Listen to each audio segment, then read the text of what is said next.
Today I am in front of you with the subject pharmacokinetics. Pharmacokinetic is the branch of pharmacology which deals with the fate of a drug into the living body.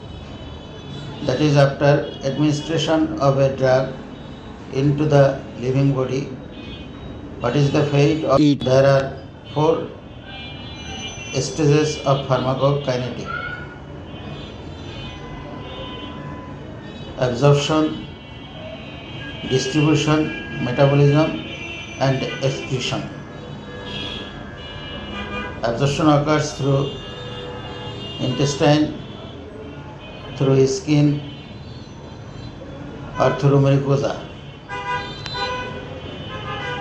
Then it is distributed to the body fluid or cerebrospinal fluid. Then it is metabolized in the liver, and then it is excreted through urine or bile. Thank you very much.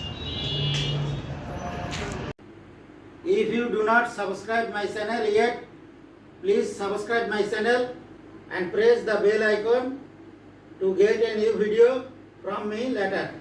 Thank you very much.